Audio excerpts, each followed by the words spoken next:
Come on, y'all. Hey, hands to go!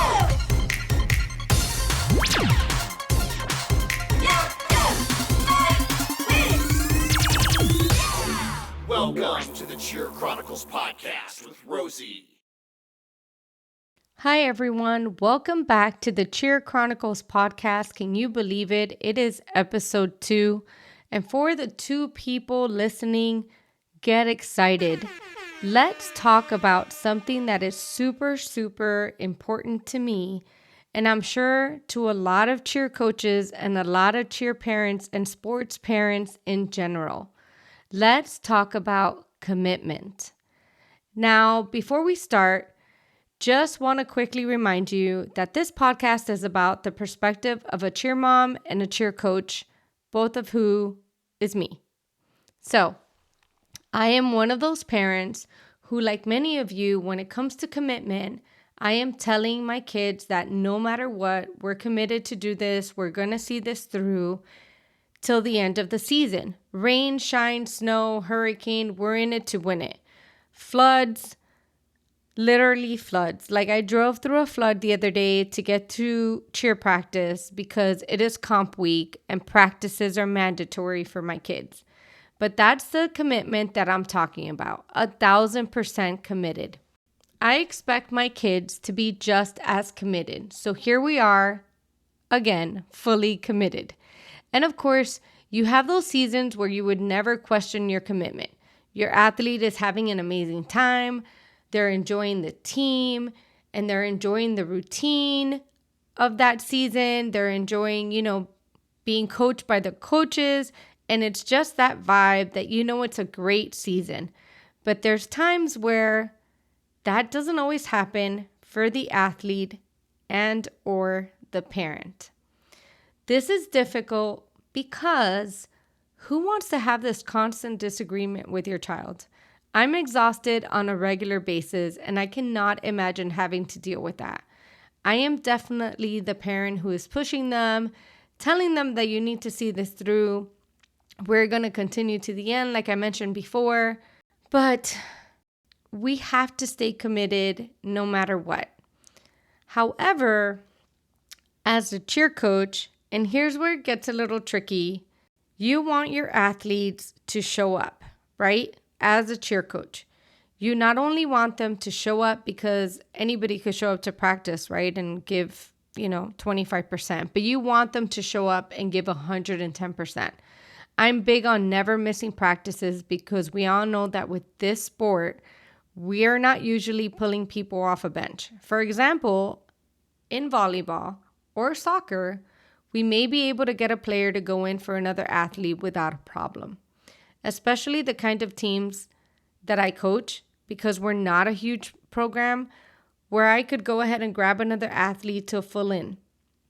And in cheer, even when you have the opportunity to grab an athlete from another team, it's still a lot of work on the entire team and the coaches to make sure the new athlete learns the routine, all the positions, all the stunts, all the counts, where are we putting them in the dance.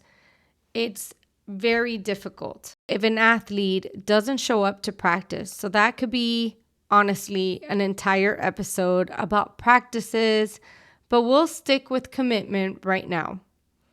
So for example, as a coach, the athlete is showing up, but they're not committed, and you could tell right away when an athlete's heart is not fully invested. As a coach, I try and motivate them. We try and keep them engaged, and they are just not feeling it for whatever reason. Maybe the reason is me or the team. Sometimes it's about the athlete. So for example, the athlete is showing up, but they're just not fully committed, and you could tell right away. Usually as a coach, you could see that the athlete's heart is not fully invested. I try and motivate them. We can try and keep them engaged, and they are just not feeling it for whatever reason. One of the things I have found to work really well in this situation is communication. And I sometimes feel some parents might be a little hesitant to talk to the coaches, especially about commitment. But communication with your athlete, communication with your parent, communication with your coaches is really important. Let's talk about this so we all at least come up with a common goal for the season, one we can all obtain and commit to. So let's think about this. Are we doing these athletes a disservice by keeping them on and pushing them through the season? I am a big believer that however you are at practice and however you perform at practice is how you will do on competition day. You don't give it your all at practice. It will show when you go out there on that mat. So as a coach, though, it's hard. And maybe this is just my experience, but it's hard when you see the passion fade from an athlete. Here is an example of what I am talking about. So my youngest is 10 years old, and she has been cheering for her school's competitive team since she was in second grade. And she's done well there. I mean, at first it was difficult because she had to really, like any young athlete, really get a good understanding of what cheer practice is like and what the routine needs to be. But she eventually got there. So after 2 years of cheering for her school's competition team, she told me that she felt she was ready to do a full year team at the All-Star Gym where her sister had been cheering at. So we as parents agreed with her, and sure enough, we took her to evaluations that year. She makes a great mini 1 team. So the level she was on was mini level 1. And then after evaluations, and you're so excited and your athlete's excited, comes the hard work during the summer. And we live in Florida, and it's 100 and a million degrees. So with the summer comes conditioning. So homegirl was not into that at all. And I didn't realize it because in our All-Star Gym, we parents stand outside. And so her team was practicing on one of the back mats, which is further away from where the parents stand. And during that season, I believe they were rotating mats, but most of the time, I feel like they were in that back mat.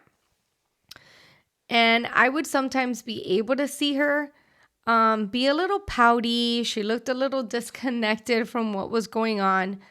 But, the coaches weren't really saying anything. And I thought everything was good. And when she would come out of practice, I would ask, how did it go? And of course, fine, went good. And that was it.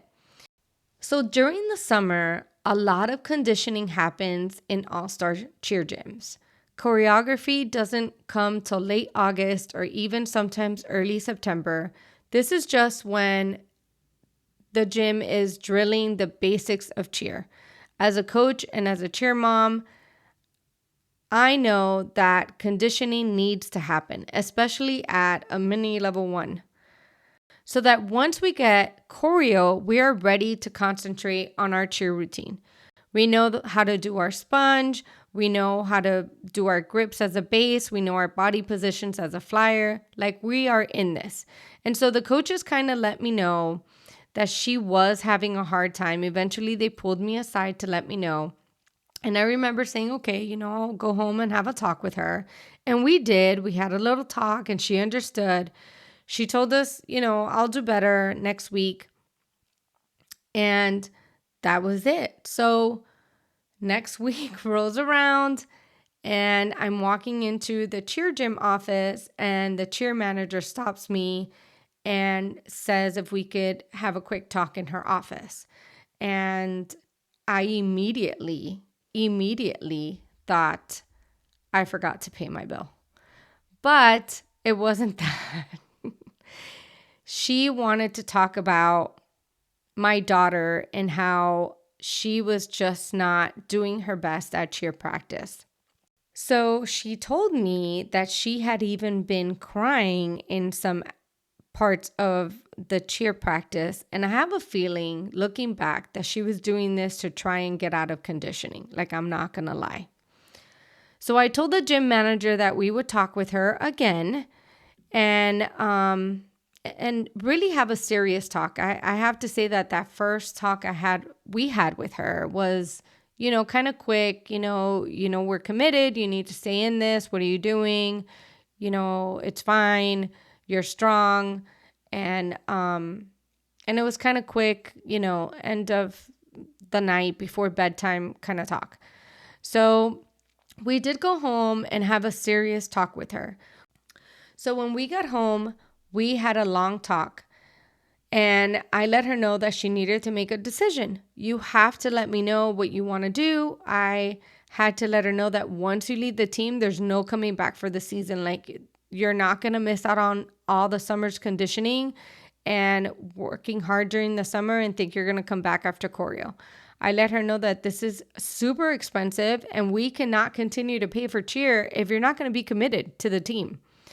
She told me, again, and her father, that she understood. She said, it's just hard and I don't like the conditioning. I knew it was probably that.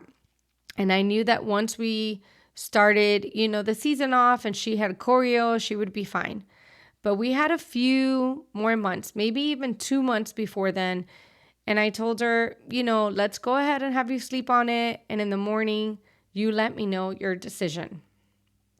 So she woke up the next morning, came up to me and said, I want to quit. I don't want to do it. And I have to be honest with you, I had no idea as a mom what to do. I feel as a cheer coach, I would have just tried to motivate her. But as a mom, I just felt kind of stuck. I had no idea. And I just kept thinking, oh my God, she really wants to leave the sport. Or at least she wants to leave this cheer gym because they are really working hard on important things. So I had no idea what to do. And when I picked her up from school, I said, why don't we try and see how today goes? Maybe today will go a little better. You've been doing conditioning now for a while. Your body is getting stronger. And the stronger it gets, the easier it will be. She agreed with me. And although she agreed with me, she said it's probably going to be the same, but we'll go and see. So once we got to the gym that day, I did have a talk with the coaches. I had a talk with the cheer manager, and I just let them know how she felt. I was 100% honest. Again, communication is key. And I said, hey, she's just not into it. She doesn't want to be here. And here's why. She loves cheer, but she does not like the conditioning, right? She had lost that passion for it. She at 10 years old didn't see the purpose of how important conditioning is. But as we know, conditioning is important not only during the summertime, but throughout the entire season. They were understanding 100%. And I was so glad that I let them know what was going on. And I didn't just let her quit. And I didn't have her go back to the gym without speaking to them. I think the deciding factor for her, for my daughter, was the talk she had with her older sister, letting her know that, all the athletes go through the conditioning and no one likes it, but it makes you stronger. And I reminded her also that in every sport, you're probably going to have to do some conditioning, right? Because no lie, homegirl told me to take her to soccer. Like, she's not going to do any conditioning at soccer. She was out of her mind. So she stuck through it, had an amazing season. But thinking back, I feel the determining factor in her decision was the communication that she saw me have with her coaches, that she had with her sister, and that she had with us as a family. So be open and honest with your gym coaches and the athlete. Have those difficult conversations. It's hard as a coach when you have an athlete who isn't 110%. They're not feeling it. That vibe with the team isn't there. Every coach has a certain coaching style, right? None of it is right or wrong. It's just the way that they coach. And as an athlete, you kind of have to adapt to the coach that you have for the season. And I feel like us as coaches, sometimes we have to adapt as well to the athletes. So there's a lot of different personalities, But I feel sometimes as parents, of course, we want you to see it through. And as coaches, we want you to complete the season and return for many, many more. But then when it's time to put in the work and your athlete's heart is not in it, is it smart to keep the athlete going and pushing them and telling them you got to do it whether you want to or not because we're committed? Now, I think it's a super difficult conversation to have, not only with your athlete, but with the parent, or as a parent to reflect, because I automatically think, and this is just my opinion, of course, but this entire podcast, again, is my opinion. I automatically think, what am I doing wrong as a parent? That my athlete is not fully committed. That I know for a fact she loves cheer, but all of a sudden, we're not in this. Do they feel they don't have the skill to be in the level that they're in? Do they feel that their position isn't important, or maybe they don't like their position on the team? So it's a lot to think about. And it really is a situation that probably happens often where it doesn't always turn out like it did for my daughter. Trying to keep athletes engaged and motivated is definitely something that I try very hard as a coach to do every season, no matter the level, letting them know that they are part of this team, that we as coaches are in it with them, that their parents are supportive.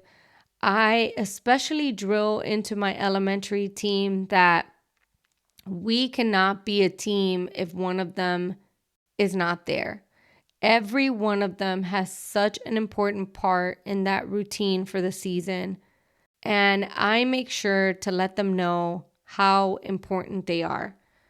And again, sometimes even with that motivation, it still doesn't work.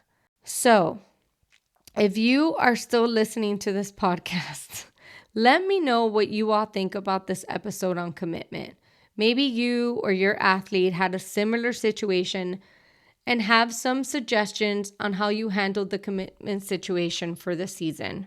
So I want to thank you, all two of you who are listening to my podcast, and we will see you all on the next episode of the Cheer Chronicles podcast. I am your host, Rosie.